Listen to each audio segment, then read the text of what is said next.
You are listening to Fettuccini Fiasco, Book 3 of the Jade Sommer Series. Written by Nicolette Pierce. Copyright 2021. Audio copyright 2025 by Pierced Heart Publishing. Digitally narrated with full cast of voices.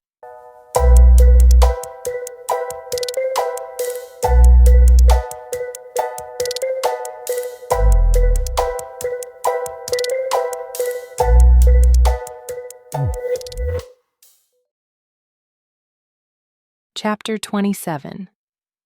Nana pulled into the alley behind the restaurant. She parked and we all hobbled out, shoeless. "Let's regroup for a moment," Nana said. Since the restaurant was still closed under Aunt Dot's order, we walked through the scrubbed kitchen and into the dining room. Aunt Dot narrowed her eyes at us before ducking down to scrub more. "Do Mom and Dad know what happened?" I asked. "No. Your dad felt a little under the weather today, so your mom has been at home. We didn't want to worry them." I let out a relieved breath. They would, of course, ask what happened to Ross's face. But that was a problem for later. Right now, I was just glad everyone was safe. We collapsed around a couple of tables that had been pushed together. "Okay. Nana said, bringing out a flask from her purse. First round is on me." Ordinarily, I wouldn't have partaken in her purse party, but when it came around to me, I took a gulp of the bargain basement hooch. It burned all the way down. I sighed as it warmed me. I realized Ross might not be the only one in shock. My body felt cold, and at some point, I had started shivering. Nash scooted over to me and wrapped his arm around me, rubbing his hand on my arm to create friction. "Someone fill me in on what happened after I left," I said through chattering teeth. "Not much. You knew the plan, that we were waiting for Mila's family to arrive. Talk about waiting on pins and needles." "I've never seen anything like it," Lan said. "I mean, I've seen things go down with the blood dragons, but that was child's play compared to when the Reaper arrived."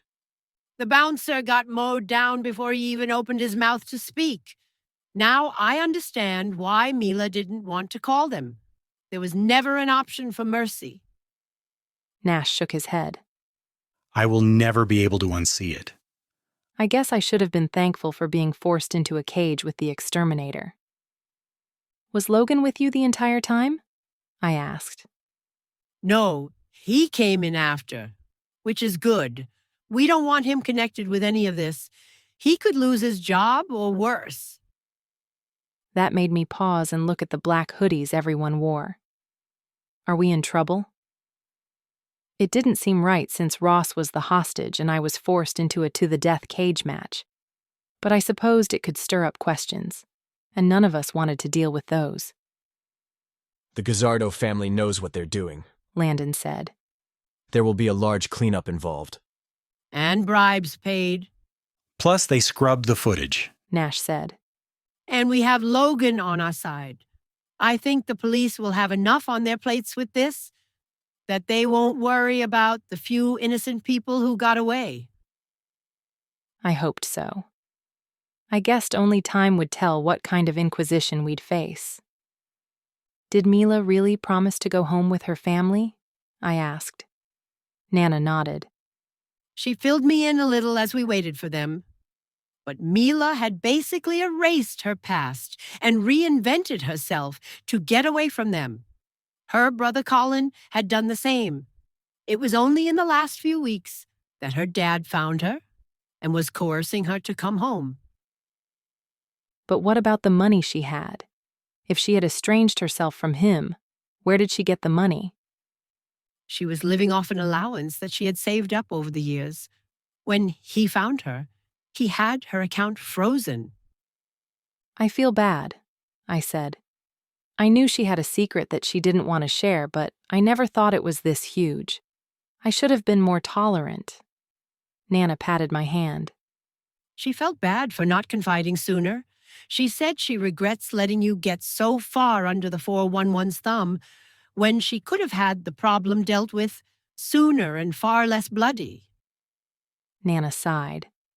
"I think we've all learned from this. I wasn't sure what I learned except that I really wanted to take a hot shower and sleep. And then I was going to track Mila down, because even though Lancelotto, the Reaper Guzzardo, was scary as hell, Mila was my best friend. She saved me. I would do the same for her. So what now? Nash asked. Operation Fettuccini is over. We toss the hoodies in the bag. Lan and I will make a drop at a dumpster away from here. And then we go home and pretend this never happened. Nash snorted. Like that will happen anytime soon. Ross remained silent. I glanced at Nana and shifted my eyes to Ross. She gave a slight nod that said she would watch him. I knew Ross didn't want my help, but I hoped he would let Nana in. From here on in, we know nothing about what happened tonight. If the police come sniffing, call Logan. Above all, say nothing. Logan knows the truth about what happened. He will give them what they need to know and not a peep more. So, let's get a good night's sleep. Tomorrow is another day. I didn't think any of us would have a good night's sleep, but if I could hide under my warm covers, I would be content. Everyone slipped off their hoodies and handed them to Nana, except me. I wasn't wearing too much under it. I don't have any clothes, I said. Oh, Nash, you don't need that shirt you're wearing, do you? He tugged off his t-shirt and handed it to me. I think I gave you my shirt after the sumo wrestler incident too. He said with a smirk. Thank you. I'll try not to let it happen again. Nana gave me a wink. Nash, you get Jade home. I'll take Lan and Ross. I glanced at Ross, who numbly walked behind Nana as she led the way out to the alley. He'll be fine, Nash said. I don't know. He was furious at me before the fallout. Now he looks shell-shocked. Give him time. We'll all need a little time to recover. I hear that, I said as we walked through the kitchen. Thank you for all your help. I know we dragged you into our crazy again. He shrugged. It's a good crazy, and I got a wife out of it. Of course, she just abandoned me, so I don't know what that says about our marriage. I paused. You mean fake wife? Nope. It's signed and sealed. We were in a hurry at the chapel, so we signed whatever they put in front of us. I only realized it this morning. I didn't have a chance to talk to Mila about it, but I don't think she knows. My jaw dropped. Think about what I feel like, He said, looking at his gaudy ring. and talk about horrible in-laws. Oh my God, you have to tell Mila. Maybe you can get an annulment if you do it soon. He smirked. Annulment sounds so boring, and Mila isn't the kind that does boring. Was he seriously going to keep the marriage? They hardly knew each other. I never thought I could be shocked again after the 411 blowout. But Nash accomplished it. And I was okay with it. Because if I couldn't get Mila back, maybe he could. If we need to infiltrate the Guzzardo house, I'll be your wingman, I said. He chuckled. After seeing some of your fight moves, I know we can take them on. I knew he was full of it. But the small bit of banter made me feel better. Maybe life could get back to normal, whatever that was. He slung his arm around me. Come on, let's get you home. I have a feeling Logan will be beating down your door if you're not home soon. I was fully scrubbed twice over and had just wrapped a fuzzy robe around me when I heard a knock on the door. Walking over, I glanced out the peephole to find Logan. I opened the door and let him inside. As soon as he was in the door, he closed it and pulled me into a hug. You okay? He asked as he kissed the top of my head. Yeah. You? Stressed but good. What happened? A lot of questions being asked, of course. They'll be investigating for some time, but I already know money is being exchanged. How? I asked, leaning away so I could see him. Just a feeling. An incident like this would have a full team investigating, but they've already pulled some of the forensic. Is that a good thing or a bad thing? Normally I would say it's a bad thing, but I don't like that you and your family were there. So if none of this comes to light, then it will be a good thing.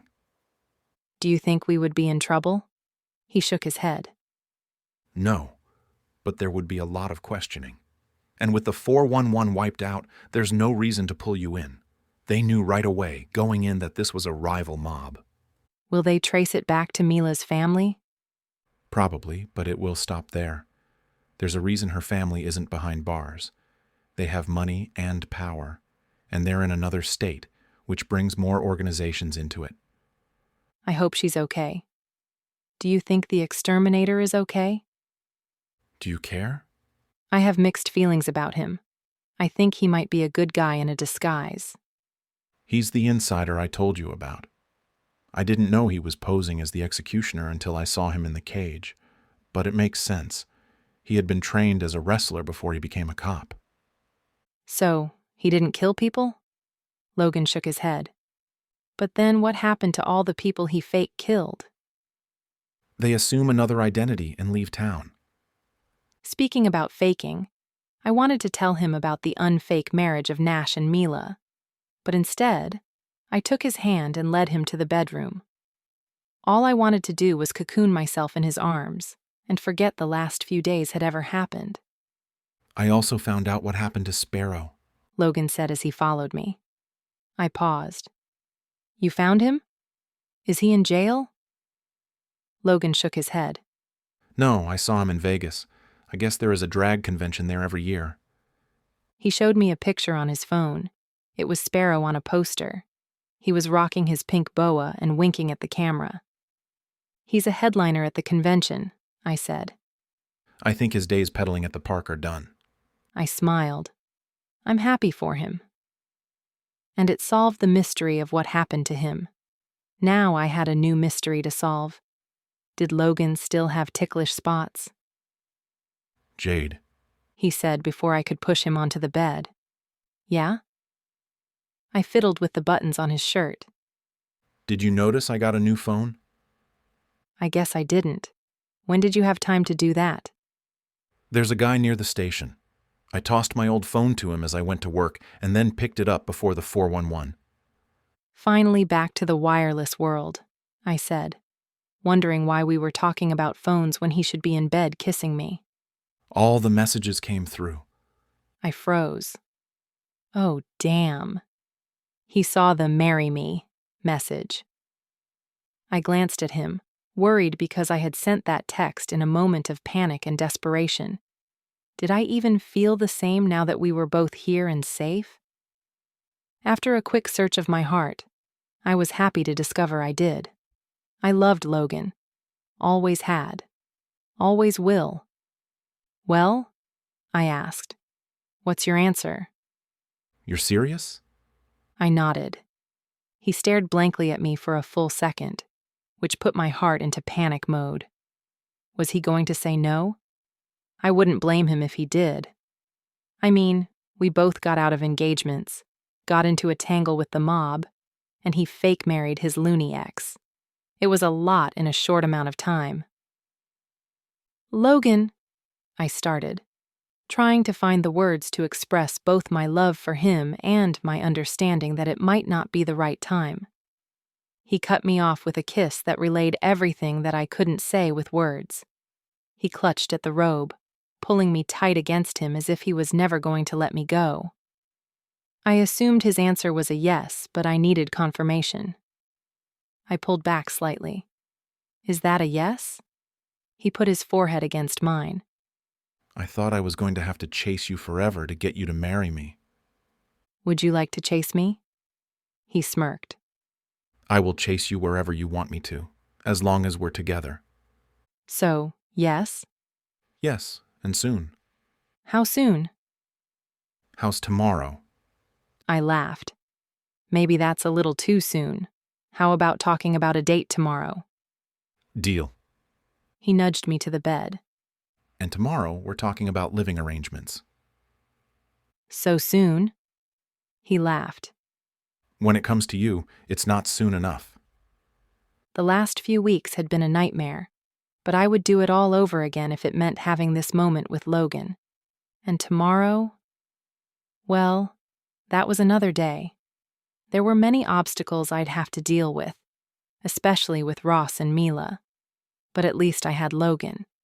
Besides, He could name any date he wanted, and I would be there no matter what life threw at me. Together, we were stronger.